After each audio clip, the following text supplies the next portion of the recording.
Kalau kita ini mampu menggunakan akal kita yang diberikan Allah, sudah bisa menjawab. Pasti tidak sama orang yang tahu dengan yang tidak tahu.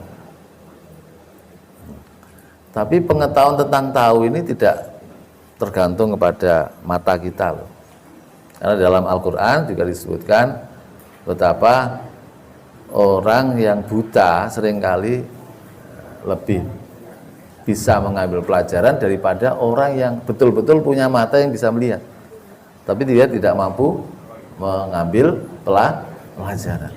Tentu saja Bapak Ibu sekalian yang hadir di sini setiap satu pagi mendapatkan ilmu-ilmu baru, ya kan begitu. Kalau bisa mengambil itu ilmu, dan itu tentu berbeda dengan Bapak Ibu sekalian orang lain yang tidak pernah hadir di majelis ilmu seperti ini. Assalamualaikum warahmatullahi wabarakatuh.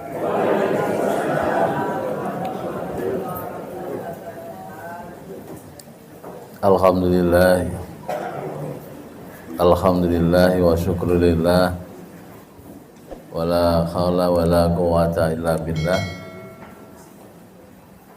Wassalatu wassalamu ala rasulillah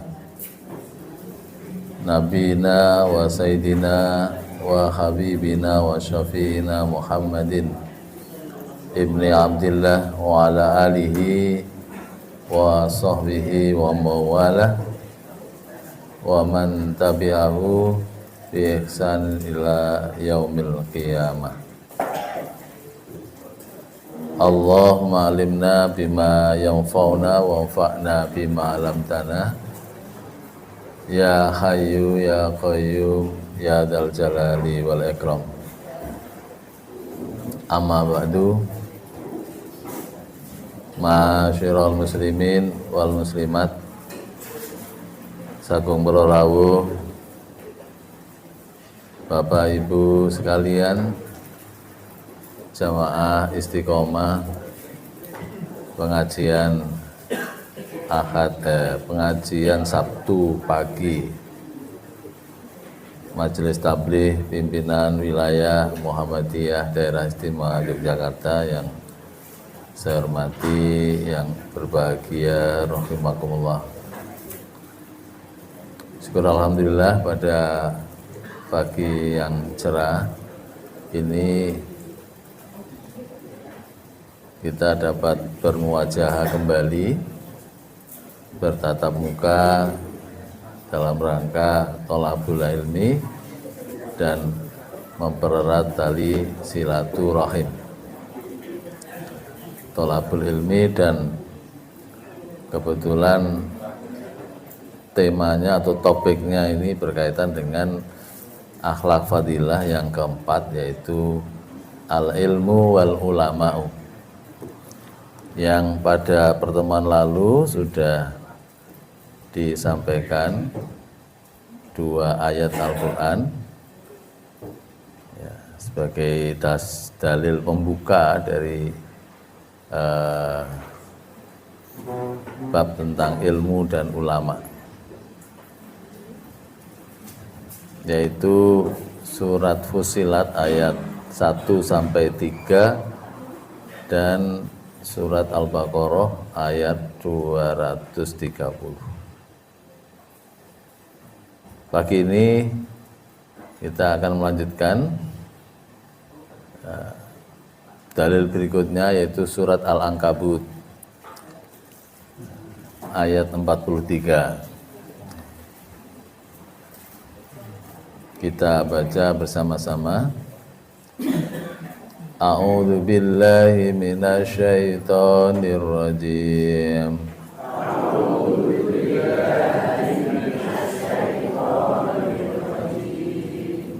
Bismillahirrahmanirrahim.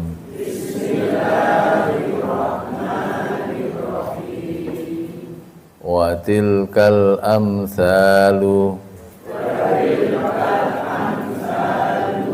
nadribuha linnasi wa ma ya'qiluha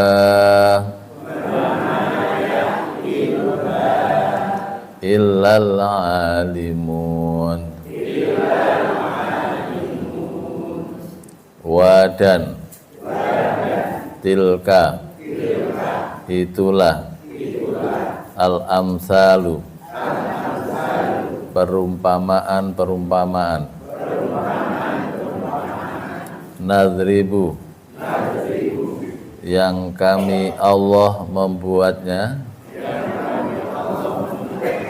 yang kami Allah membuat ha akan ia perumpamaan linnasi bagi manusia wadan matiada yakilu memahami ha akan ia perumpamaan illa kecuali al-alimuna orang-orang yang berilmu. Oke. Bapak Ibu sekalian rahimakumullah, ayat ini menegaskan melalui ayat ini betapa Allah di dalam Al-Qur'an banyak membuat tamsil-tamsil, perumpamaan.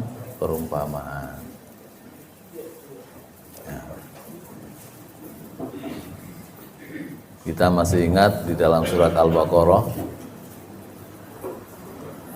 Allah membuat tamsil tentang nyamuk, ya kan? Tentang nyamuk. Ya. Tetapi ya sedikit sekali yang memperhatikan tentang nyamuk itu.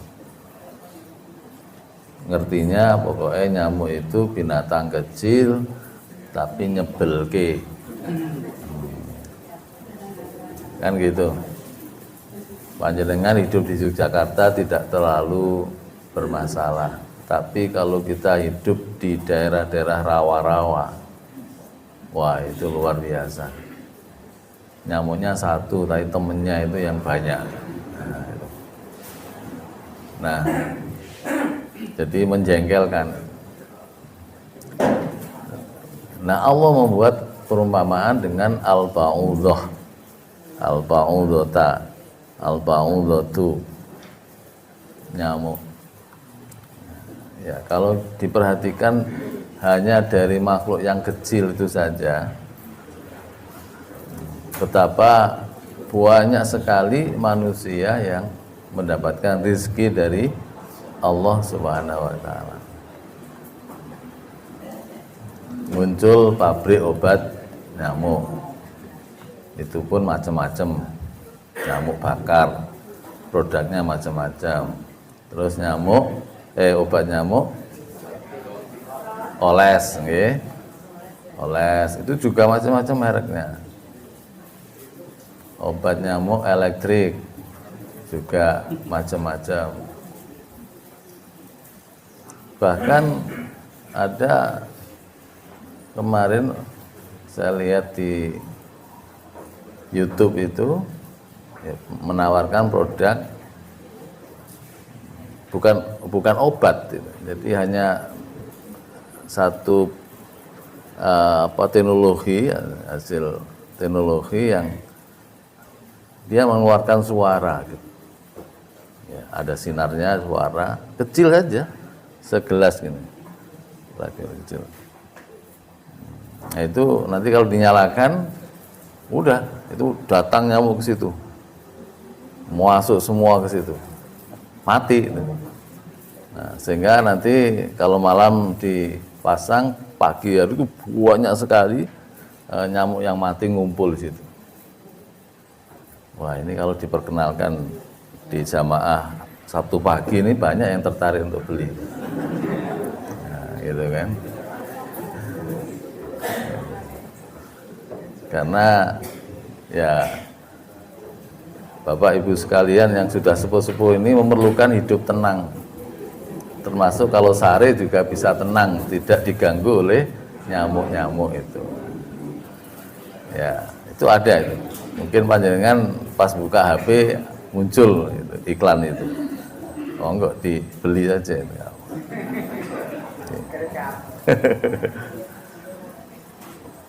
Itu barangnya. Ketika dibikin pabriknya, berapa melibatkan pekerja berapa saja. Satu pekerja dia membawa anak, ada istri atau suami di rumah gitu. Yang nanti akan ikut menikmati hasil kerja dari yang bersangkutan bekerja di pabrik obat nyamuk. Muncul di dunia kesehatan, nah, ada fakultas, ya, ada rumah sakit, ada fakultas kedokteran, melakukan penelitian, masya Allah luar biasa, dokter, perawat, banyak mendapat rezeki dari Allah karena persoalan nyamuk. Satu nyamuk, satu penyakit, belum lagi beberapa nyamuk dengan menyebabkan banyak sekali nyamuk penyakit-penyakit itu. Ya, seperti itu. Itu perumpamaan yang dibuat oleh Allah. Kemudian berikutnya kalau kita pikirkan, untung saja nyamuk itu kecil.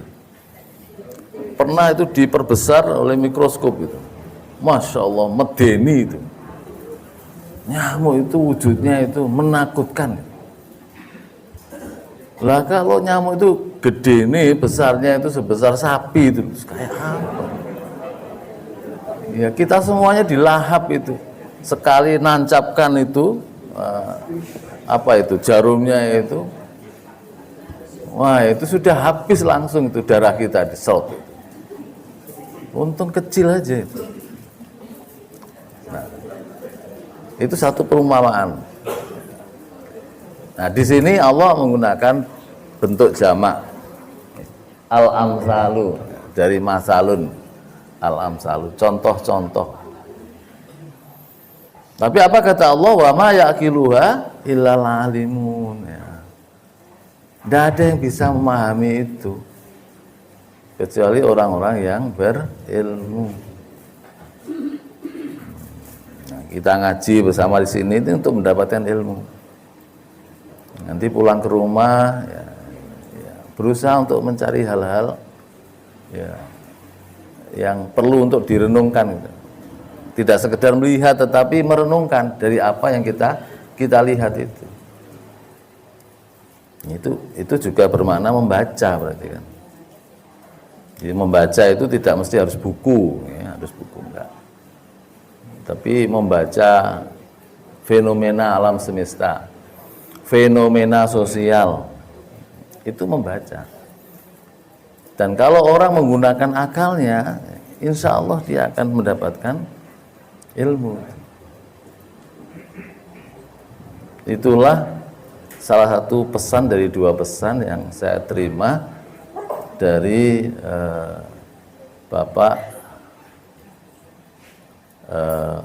tokoh integrasi Indonesia, yaitu Bapak Dr. Muhammad Natsir. Nah, panjenengan sepuh-sepuh itu pasti masih ingat siapa Pak Natsir itu, nggih? Sinten Pak Natsir itu? PM, ya, Perdana Menteri pertama Indonesia, Pak Natsir. Ketua Umum Masyumi dulu, zaman dulu. Masyumi. Ketua Dewan Dakwah Indonesia. Kalau nggak salah ketua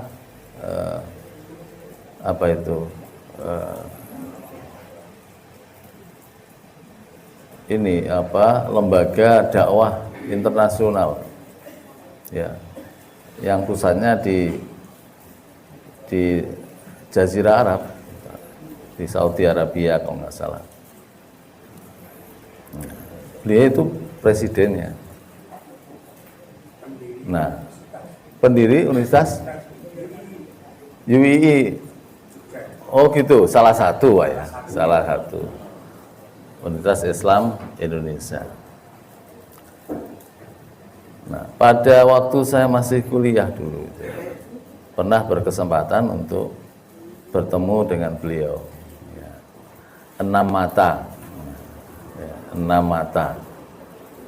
Saya, beliau, terus teman saya. Teman saya ini warga Nahdien, ya, dan dia punya lembaga yang perlu cari dana untuk bantuan. Saya perkenalkan. Nah, sebelum pulang itu saya mohon pada beliau untuk dikasih oleh-oleh. Nah, 2 oleh-olehnya. Yang pertama, jangan berhenti untuk berdakwah. Nah, beliau ketika keluar dari ruang kerjanya menuju ruang tamu itu, saya sudah terpesona penampilan beliau yang anggun, berwibawa, pakaiannya sederhana gitu kan. Warna krim waktu itu saya perhatikan.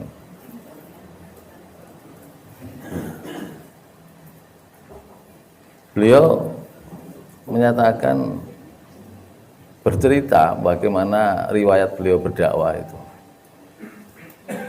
Di Bandung gitu, beliau aslinya Sumatera Barat, orang Minang. Tapi di Bandung, ya, beliau berdakwah masih menggunakan sepeda ontel, gitu kan. Sepeda ontel. Kemudian kita tahu Bandung itu kan daerah yang bergunung-gunung, ya, berbukit-bukit, gitu. Naik turun.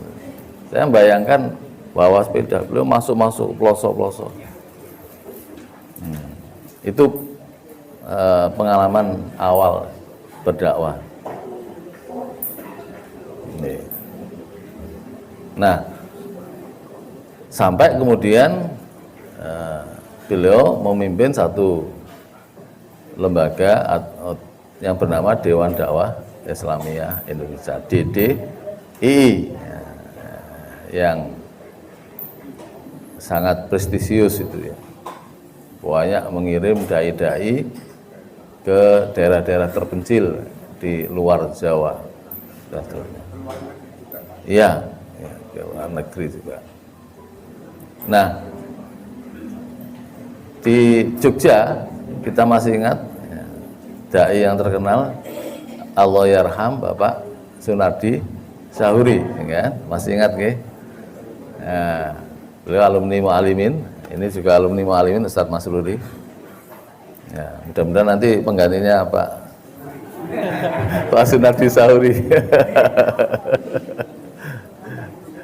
Kalau saya bukan alumni Mu'alimin, tapi pernah menjadi guru Mu'alimin. Nah, itu Pak Nardi. Saya kira beliau sering ketemu dengan Pak Nasir itu.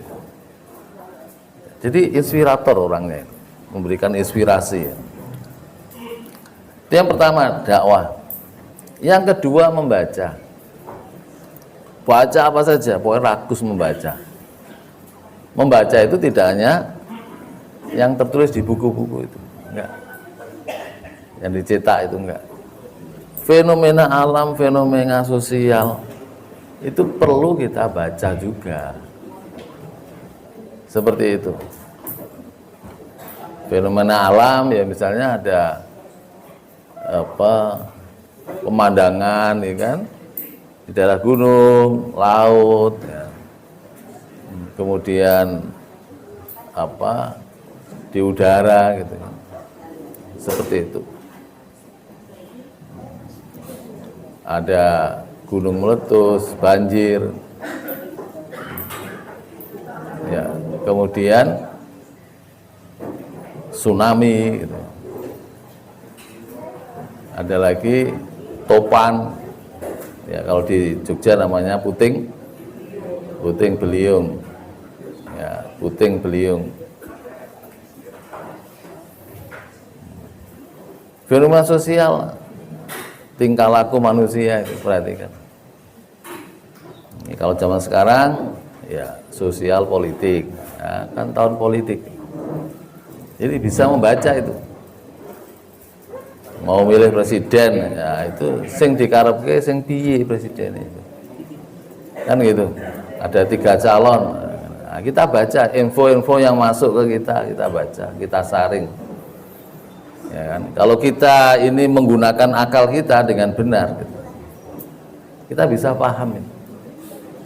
Wa ma yaqiluha illal alim. Hanya orang-orang yang berilmu, yang dia mampu menggunakan akalnya dengan cerdas. Karena semua manusia diberi akal oleh Allah. Yang kemarin sudah saya aturkan pada panjenengan. Tetapi hanya sedikit sekali yang dengan cerdas menggunakan akalnya dengan cerdas tepat menggunakan akalnya. Ya, maka kita baca itu fenomena sosial politik, kita baca. Mana kira-kira dari 3 paslon itu yang kita pilih untuk memimpin Indonesia yang besar ini, kan gitu. Nah, ini fenomena sosial politik perlu kita baca itu, ya, kita baca. Kita bisa kok menyaring sendiri, itu bisa, ya, tanpa harus ada kampanye. Sebelum masa kampanye kita sudah bisa mengambil kesimpulan. Tanpa ada kampanye bisa mengambil kesimpulan mana yang layak, seperti itu. Baik, kita lanjutkan yang keempat. Surat Fatir ayat 28. Bismillahirrahmanirrahim.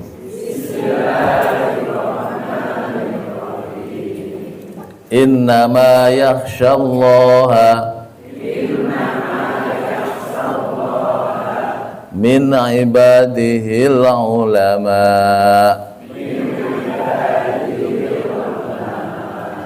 Oke. Jadi ini awalnya ada kalimatnya, akhirnya juga ada kalimatnya. Ini di tengah-tengah. Kita ambil yang sesuai. Innama, sesungguhnya hanyalah,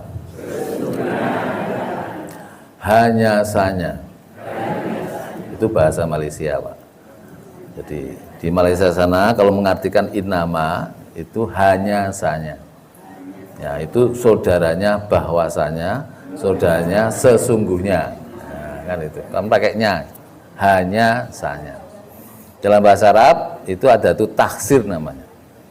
Alat yang digunakan dalam berkomunikasi yang fungsinya membatasi. Hanya. Hanya jamaah istiqomah, ya, yang selalu hadir dalam pengajian Sabtu pagi. Nah, itu hanya. Nah, jadi siapa itu? Ya Bapak Ibu sekalian. Nah, sekarang ada baru, ya, jamaah-jamaah baru. Buktinya apa? Sayap kanan, sayap kiri, itu juga terisi sekarang. Ya, karena yakin nanti ada kursi. Dulu kan enggak. Dora teko soalnya, waduh, rano kursi ini yang ngadeg ya kesel, sajam ngadeg terus. Padahal ini sikil tua, kan itu kan. Alhamdulillah, majelis tabligh, pimpinan, BWM, PK itu, ya, udah langsung beli baru itu. Ya, jadi berbahagialah Bapak Ibu sekalian yang ada di sayap kanan kiri karena menduduki kursi baru. Ya. Bukan jabatan baru loh ya, ya hanya sekedar kursi saja, ya, yang rasanya lebih enak daripada yang lama itu, nah, itu baru, ya. Kursi aja yang baru, jangan istri baru loh Pak, ya, jangan istri baru ya. Jadi, kursi baru. Jadi innama tadi hanya sana, yakhsha, yang takut, Allah, kepada Allah, min dari ibadihi, hamba-hambanya Allah, min ibadihi, di antara hamba-hambanya Allah, al ulama'u, ulama, orang-orang yang berilmu. Nah, ini statement Allah. Allah sendiri yang paling dawuh ini. Ulama itu yang takut kepada Allah. Tapi maafnya seringkali ketika ke Indonesia itu jadi berubah. Ulama itu ya spesialis orang yang ya ahli dalam ilmu agama. Ini enggak ini.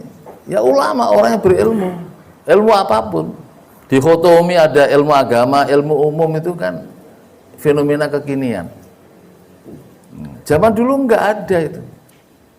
Dikotomi pembagian ilmu agama, ilmu umum. Oleh karena itu ilmuwan, cendekiawan. Di masa lalu itu meskipun dia ahli agama gitu, tapi juga dia seorang dokter, seorang filosof itu kan.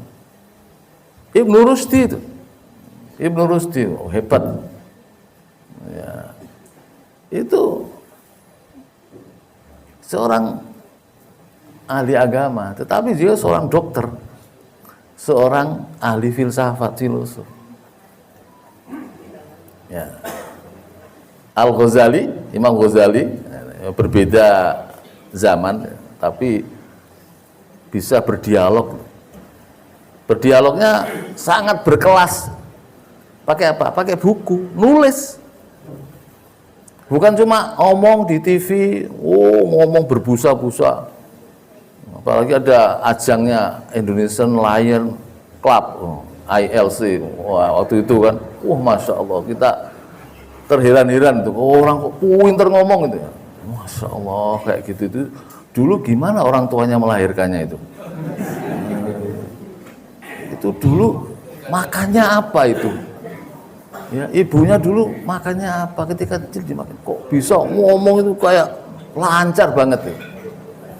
Ya kan? Gak usah mikir itu. Itu. Tapi zaman dulu ulama-ulama zaman dulu nggak begitu. Nulis, ditulis. Itu berbeda zaman tuh antara Ibnu Rushdi dengan Al-Ghazali, Imam Ghazali itu berbeda zaman. Ya. At-tahafutul falasifah, kan? Kekacauan filsafat itu kan. Ya, ini dibalas tahafutul falasifah. Ya, kekacauan buku tahafutul falasifah. Jadi itu, tapi ditulis. Dan yang menarik, kitab-kitab di masa lalu itu pada bagian akhir dari pembahasan itu selalu mengatakan wallahu a'lam bissawab.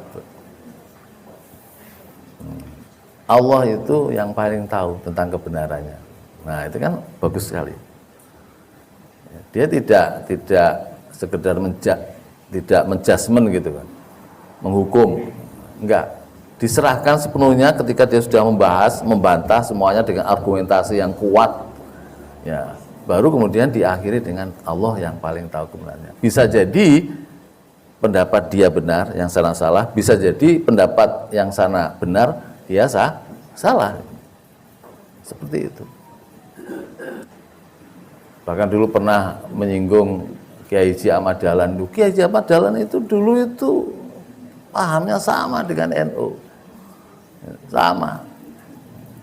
Kan ada buku yang namanya Muhammad Dinu. Ya, Muhammad Dinu itu ada buku. Saya pernah ditawari oleh teman saya itu untuk membeli itu, nggak jadi, karena dia cari rumah saya nggak ketemu. Ya kan, padahal udah dikasih di Sherlock. Seperti itu. Oh, dia baca itu, padahal dia tidak memahami bagaimana proses ijtihad di kalangan Muhammadiyah, di kalangan ulama-ulama Muhammadiyah.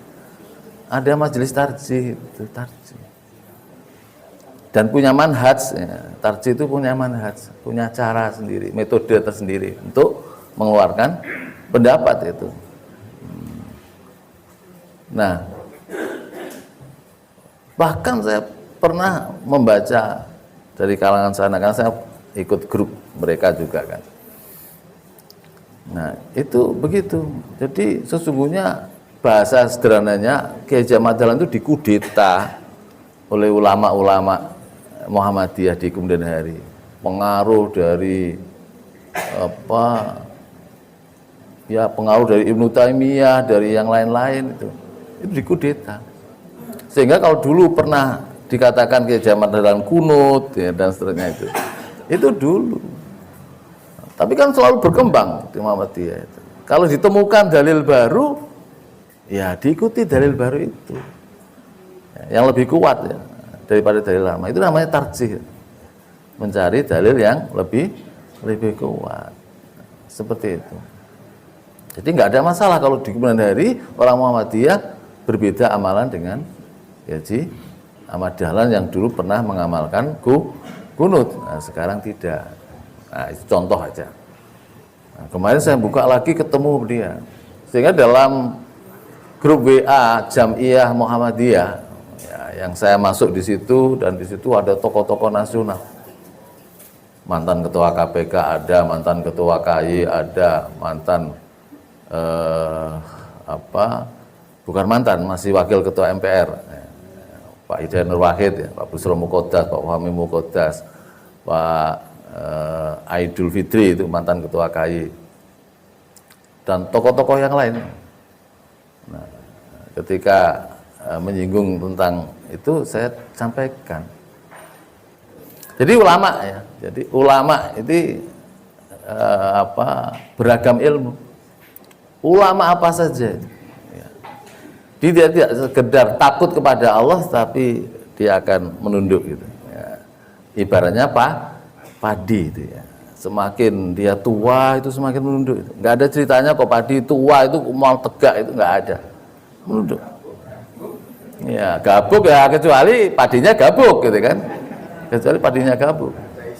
Iya, itu pertanda ada isinya. Ya. Jadi otaknya ada isinya, disalurkan pada tempat yang benar.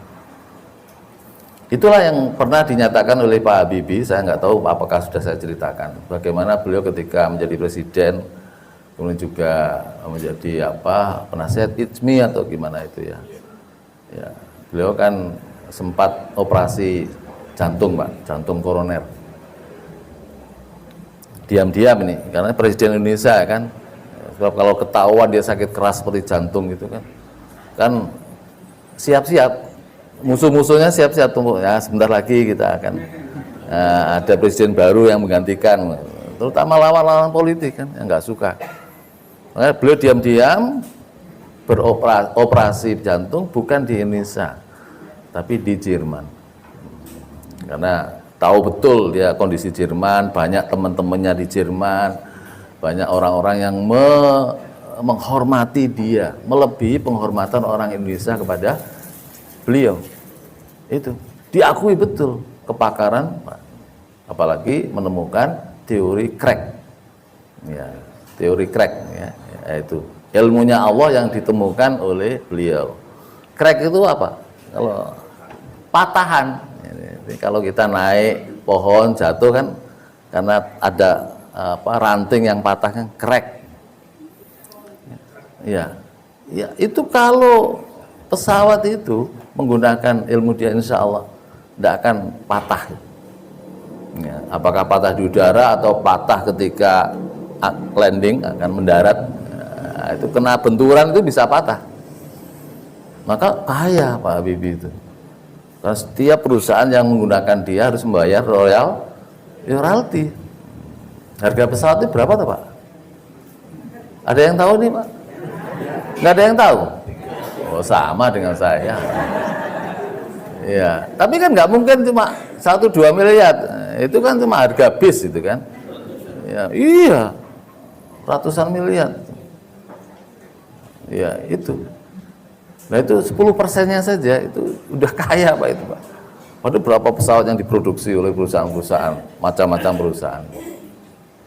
Nah, beliau setelah operasi itu tidak langsung pulang ke Indonesia, tapi bertahanut di Masjid Haram di Mekah. Ya, di sana beliau menyampaikan rasa syukur kepada Allah, ya Allah seorang Habibie yang kayak begini, ya dielulukan orang karena ilmunya, gitu. ternyata tidak ada apa-apanya itu. Hanya dikasih sedikit aja ganjalan di jantungnya itu, udah nggak berdaya. Bersyukur kepada Allah selama 1 pekan di sana, merenungkan diri tentang dia itu. Nah, sudah. Terus pulang ke Indonesia. Nah, beliau membuat pernyataan, sesungguhnya orang itu semakin tinggi ilmunya itu mestinya harus semakin dekat kepada Tuhan. Dekat kepada Tuhan. Harus berendah hati, bukan berendah diri, berendah hati. Tapi kalau di hadapan Allah, dua-duanya dipakai, berendah hati, berendah diri. Ya, karena kita tidak ada apa-apanya di hadapan Allah Subhanahu wa taala. Kita berendah hati. Dan dalam pikirannya adalah apa? Apa yang bisa memberikan manfaat pada orang lain, pada masyarakat dan seterusnya, itu bukan untuk kepentingan sendiri. Nah, zaman sekarang kan banyak itu ilmuwan-ilmuwan yang cuma mikirkan dirinya sendiri, mikirkan selamatnya diri. Lembaga perguruan tinggi itu masya Allah itu banyak orang pintar itu diam kabeh. Diawali rektornya ya diam, soalnya takut nanti kalau dia ngomong beda, mengkritisi, udah dicopot nanti. Karena sekarang itu rektor itu tergantung presiden, bukan tergantung pada senat di perguruan tinggi itu. Dulu senat itu punya peran besar untuk mengangkat rektor. Sekarang enggak. Jadi banyak guru besar itu nganggur, enggak punya peranan. Karena apa? Jabatan pejabat rektor itu harus atas persetujuan. Itu yang ditakuti. Nah, mikirnya kan kemudian, waduh kalau saya enggak jadi rektor mangan opo gitu. Ya padahal sudah bisa makan selama ini kan. Sebelum jadi rektor sudah bisa makan, tapi mikir seperti itu. Nah, itu Bapak sekalian, Bapak Ibu sekalian. Jadi ulama ini multidimensi, ya, multidisiplin ilmu. Itu tidak hanya agama, tapi menjadi sempit ketika di Indonesia. Sing agomo namanya ulama, sing bukan agomo namanya cendekiawan. Nah, kan itu ilmuwan. Zaman dulu enggak ada. Baik, kita lanjutkan. Kemudian yang kelima, surat Az-Zumar ayat 9. Bismillahirrahmanirrahim. Qul hal yastawil ladina ya'lamuna walladzina la ya'lamun innama yatadzakkaru ulul albab. Kul katakanlah olehmu Muhammad, hal apakah yastawi sama alladzina orang-orang yang ya'lamuna mengetahui wadan alladzina orang-orang yang la ya'lamuna yang tidak mengetahui. Innama sesungguhnya hanyalah hanya saja yatadzakkaru yang dapat mengambil pelajaran, yang dapat menerima pelajaran, ulul albabi orang-orang yang berakal, orang-orang yang dengan cerdas dan tepat menggunakan akalnya. Nah, itu pertanyaan dari Allah. Kalau kita ini mampu menggunakan akal kita yang diberikan Allah, sudah bisa menjawab. Pasti tidak sama orang yang tahu dengan yang tidak tahu. Tapi pengetahuan tentang tahu ini tidak tergantung kepada mata kita loh. Karena dalam Al-Quran juga disebutkan betapa orang yang buta seringkali lebih bisa mengambil pelajaran daripada orang yang betul-betul punya mata yang bisa melihat, tapi dia tidak mampu mengambil pelajaran. Nah ini, jadi sekali lagi, tentu saja Bapak Ibu sekalian yang hadir di sini setiap satu pagi mendapatkan ilmu-ilmu baru. Ya, kan begitu. Kalau bisa mengambil itu ilmu. Dan itu tentu berbeda dengan Bapak Ibu sekalian, orang lain yang tidak pernah hadir di majelis ilmu seperti ini atau di majelis-majelis ilmu yang lain. Nah, sekarang masalahnya adalah ada banyak majelis ilmu. Seberapa jauh kemudian kita bisa mengambil pelajaran itu. Maka Allah mengatakan innama yatadzakaru ulul albab. Hanya orang-orang yang dengan cerdas dan tepat bisa menggunakan akal yang diberikan oleh Allah Subhanahu wa taala. Seperti itu, Bapak Ibu sekalian. Oke. Saya kira 3 ayat ini yang bisa kita renungkan pagi ini, dan berikutnya saya ingin mengajak jamaah sekalian untuk berdoa untuk Palestina. Siap nggih? Ya. Ini doanya udah saya siapkan tadi malam, saya sambil ronda itu menyempurnakan itu. Sambil ronda loh Pak itu. Itu nggak ada di dunia ini rondo, nggak laptop ngetik-ngetik. Ya kan itu. Yang lainnya teman saya yang lain main remi gitu kan. Yang lainnya tidur ngorok gitu kan. Nah, saya sambil itu. Saya ngetik ini menyempurnakan, sudah saya siapkan, tapi masih perlu saya tambahkan. Ya. Ini perlu Bapak Ibu sekalian, sudah kita ketahui bagaimana kezaliman yang luar biasa orang-orang Zionis, ya, Yahudi Zionis itu ya.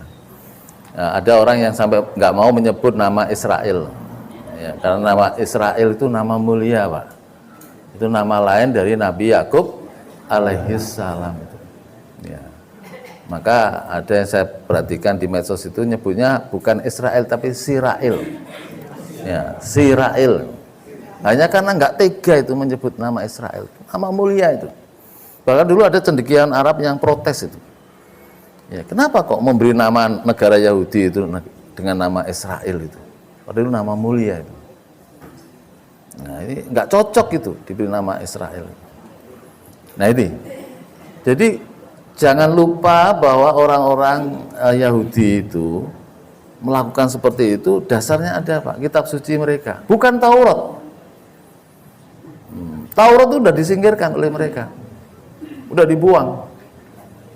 Karena apa? Karena banyak ayat-ayat Taurat yang mengecam perilaku orang-orang Yahudi. Maka mereka membuat kitab baru namanya kitab Talmud. Talmud itu yang disusun sekitar 300-an tahun dari fatwa para rahib, nasihat para rahib dikumpulkan jadi satu. Ya, selama masa itu 3 abad itu baru kemudian mewujud sebuah kitab namanya kitab Talmud itu. Nah, kitab Talmud ini menjadi dasar berdirinya gerakan Zionisme internasional yang sangat mengunggulkan ras Yahudi. Ras Yahudi. Agamanya agama Yahudi. Ya. Itu eksklusif Yahudi. Orang lain silakan masuk agama Yahudi, tapi jangan pernah dia bisa masuk dalam ras Yahudi. Pernah ada orang-orang Afrika itu hitam-hitam kulitnya itu agamanya Yahudi. Tapi kalau dia datang ke Israel nggak akan digubris. Karena itu bukan ras Yahudi. Oleh karena itu maka dia berbeda dengan Kristen. Kristen kan dia menyebar ke seluruh dunia karena memang ada perintah Paulus ya itu ya. Jadi yang tadinya itu agama hanya spesifik untuk Bani Israel tiba-tiba ke seluruh dunia. Itu menjadi dasar kemudian gerakan kristenisasi di seluruh dunia. Yahudi enggak. Ya cuma segitu saja di lingkungan itu aja, eksklusifnya. Tapi dengan dasar Talmud kemudian berdiri gerakan Zionis internasional, dan dia membuat satu lembaga pengkaderan yang namanya Freemasonry. Saya punya bukunya itu, ngeri itu. Ya. Intinya apa? Bagaimana dia melebarkan sayap ke negara-negara lain, membuat orang lain itu pada akhirnya bisa memahami perilaku Yahudi. Ya, maka dicuci otak lah, ya, pemimpin-pemimpin dari negara-negara lain itu didekati dengan cara yang halus, masuk ke klub-klub yang mereka bikin, Lions Club, Rotary Club, gitu kan. Itu nanti dibuat acara-acara yang intinya apa? Setidaknya kalau mereka itu menjadi orang yang pada akhirnya tidak memusuhi Yahudi, pada akhirnya gitu, menjadi lunak. Nah, banyak orang-orang Indonesia yang seperti itu, akhirnya pandangannya lunak terhadap Yahudi yang Masya Allah perbuatannya itu sangat dolim. Kita saksi nih, seperti itu. Seperti itu perilakunya ya, terhadap bangsa Palestina. Ditampilkan ada orang-orang Yahudi di Amerika Serikat yang juga mengecam perilaku orang-orang Israel itu. Ya, karena mereka dulu pernah mengalami hal itu seperti yang dilakukan oleh Nazi Jerman itu. Luar biasa penderitaannya itu. Nah, sekarang ternyata mereka melakukan hal yang sama kepada bangsa Palestina. Itu orang Yahudi sendiri di Amerika itu ada yang begitu, yang kritis. Nah, Bapak Ibu sekalian rahimakumullah, karena itulah maka kita perlu mendoakan, walaupun tanggal 5 November kemarin ada demo besar di Jakarta, yang ya salah satu capres yang hadir ya satu aja, ya satu aja, ya yang dua tidak ikut hadir. Ya luar biasa kan gitu kan. Pada saat sebelumnya juga Perdana Menteri Malaysia Pak Anwar Ibrahim juga luar biasa, dia membakar semangat bangsa Malaysia walaupun tidak disukai oleh Amerika, bahkan dikeluarkan dari Persemakmuran Inggris Malaysia itu karena pembelaannya kepada bangsa Palestina. Tapi bagi Anwar Ibrahim nggak masalah, dia udah keliling dunia Arab menemui tokoh-tokoh Saudi, Mesir, Turki semuanya, diajak untuk berpikir memperhatikan masalah Palestina. Itu Pak Anwar Ibrahim. Di Indonesia alhamdulillah kemarin ada siapa itu Pak? Capres kita Pak. Kok nggak ada yang nyebut ya, siapa ya itu kemarin itu? Nah. Oh lah, yang ibu-ibu malahan yang keras itu kan. Bapak nggak ada yang berani itu keras itu kan. Nah itu ya. Pak Anies Baswedan. Wah Masya Allah, dengan pidato bahasa Indonesia dan bahasa Inggris yang fasih banget itu kan. Ya kan gitu. Ya, dia milih Free Palestine kan, Free Palestine, occupation no more, occupation no more, occupation, maksudnya pendudukan tidak boleh lebih dari itu, cukup, maksudnya gitu, cukup, nama pendudukan cukup, selesai, membalangan Palestina harus merdeka. Sudah sama mengumpulkan donasi? Sudah, nah, yang belum segera nyusul, ini masih ada, ya. Alhamdulillah. Ya, nah sekarang ada doa juga penting. Kalau nggak bisa dengan uang, dengan doa. Monggo kita berdoa bersama-sama. Bismillahirrahmanirrahim. Nggih, diikuti aja ini semuanya, tidak sekedar mengaminkan gitu. Alhamdulillahirabbil alamin.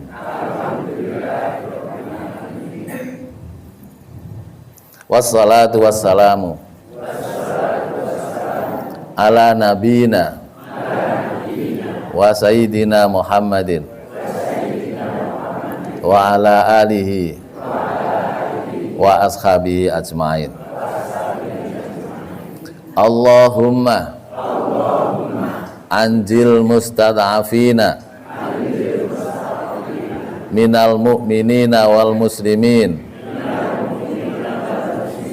fi biladis syami wa fi masyarikil ardi wa magharibiha ya arhamar rahimin waj'al lahum farajaw wa makhraja. Ya Allah, Selamatkanlah orang-orang yang dilemahkan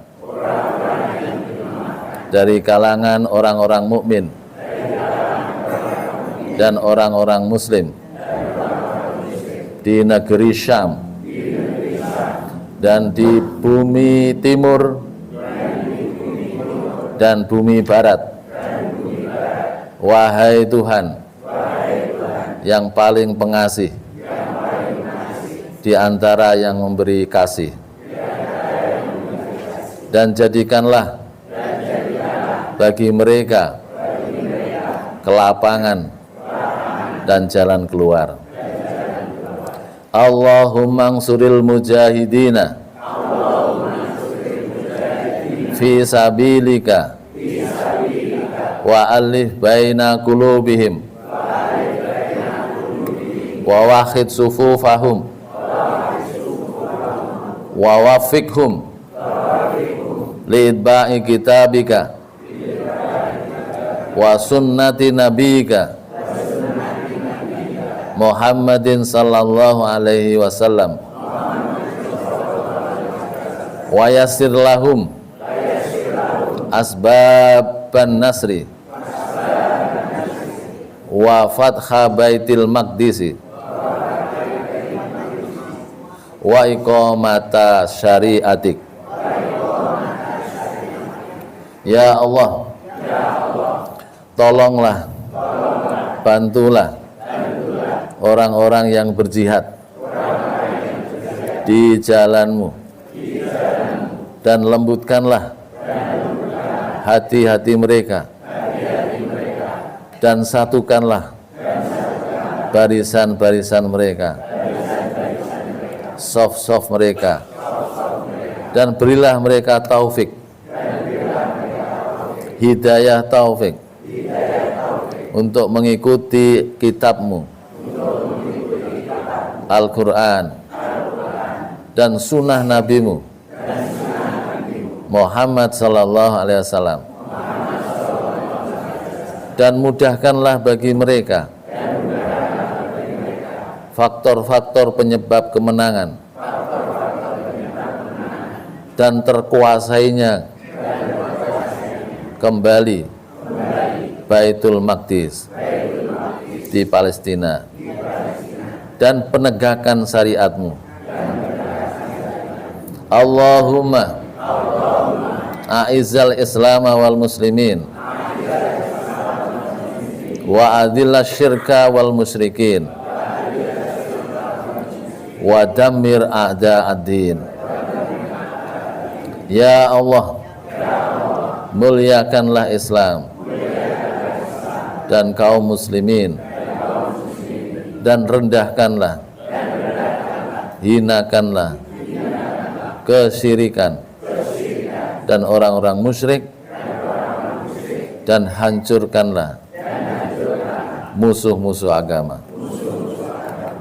Allahumma ja'al hadal balada, yakni Indonesia, aminan mutmainan rokha'an wa hakadha sa'ira biladil muslimin yadkhulu fiha biladu Palestin. Allahumma ya Allah, jadikanlah negeri ini, yakni Indonesia, negeri yang aman, yang nyaman, dan makmur. Demikian juga seluruh negeri-negeri muslim, termasuk di dalamnya negeri Palestina. Allahumma ansuril mujahidina, Allahumma ansuril mujahidina al-mu'minin fi kulli makanin wa kun lahum waliyan wa nasiran wa mu'inan wa dhahiran. Ya Allah, tolonglah para mujahid orang-orang yang berjuang, yang beriman di setiap tempat, dan jadilah Engkau bagi mereka sebagai pelindung, penolong, pembantu, dan pendukung. Allahumma Rabbana atina fid dunya hasanah wa fil akhirati hasanah wa qina adzabannar. Ya Tuhan kami, berilah kepada kami di dunia ini kebaikan, dan di akhirat juga kebaikan, dan jagalah kami dari azab neraka. Subhana rabbika rabbil izzati amma yasifun wa salamun alal mursalin walhamdulillahi rabbil alamin. Wala dzikrullah akbar. Makaten assalamualaikum warahmatullahi wabarakatuh.